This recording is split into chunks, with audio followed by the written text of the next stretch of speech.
right, good morning, everyone. We are in middle of the second os, number 2, in the 4th chapter, referring to Matzava Shel Adam Ba'olam Hazeh V'Adrachim Shel Lefanav Derech Prat. So we're talking about the situation of the human being in this world. So we're in the middle of the paragraph of the word ulam. Okay, V'ulam Tochios Hanyanim. So the inner matter, Ha'eleshan Aram, the inner matter of what we see.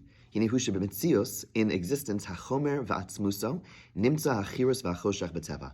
Whenever we see anything physical, really what we're looking at is darkness of nature. Okay, v'hu metzius rachuk ma'od, and this is something which is very distant from God. V'hafki, and opposites, lema shehu ha'inyan be'emes, to what the matter is in truth, la krevim el hakel yisbarach shemo mistapkim b'kedushaso, to the attempt, to the mission that we have, the objective we have to coming close to God.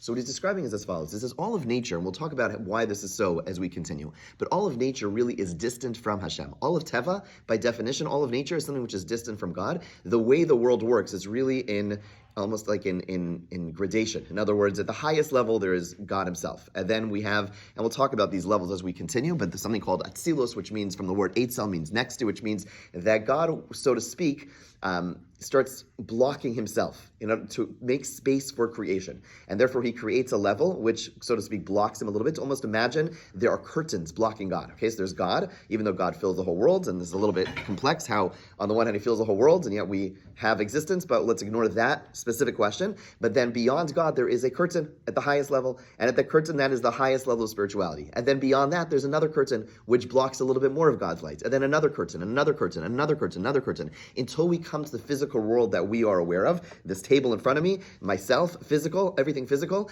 and the amount of curtains that are blocking God are incredible, immense, right? This is why the world, the Kabbalists describe the world as olam from the word ha'alein, which means hiddenness. The fact is that it's a world where God is not evident. We don't see God right away. The Barbanel says a beautiful, fascinating pshat in the Migdal Bavel, in the Tower of Bavel, where he describes that according to one of the ideas that he mentions is that the sin of the people building this tower wasn't, it's a complicated passage. It's 11 psukim. It's very hard to understand what they did wrong. He says their issue was the fact that they built a city. He says until that point in history, they were living out in the open. And we live out in the open. There is less of a blockage between mankind and God. Right? If you ever take a walk, out in nature, you go climb a mountain, you see Hashem, right? And then you walk through New York City. Do you feel close to God? I'm not even talking about the people walking through the streets. I'm saying you're surrounded by mountains. You're surrounded by New York City. All right, with all the respect to the New Yorkers, but the point is that there's so much blocking you from. There's not just blocking the sun and your cell phone signal, but the point is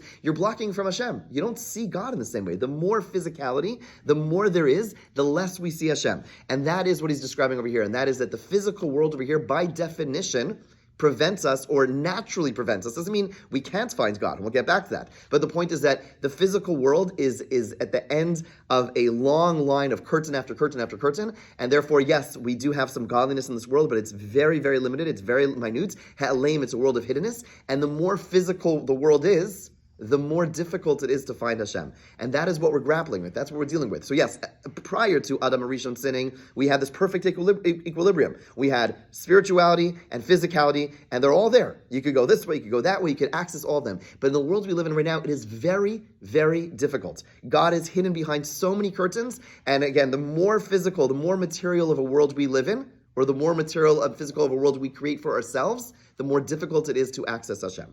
So that is the setting that we have to grapple with as we live in this world. And he'll describe how that setting not only impacts the body and the physicality, but we'll describe tomorrow how that impacts the soul as well. But God willing, we'll come back to that tomorrow. Okay.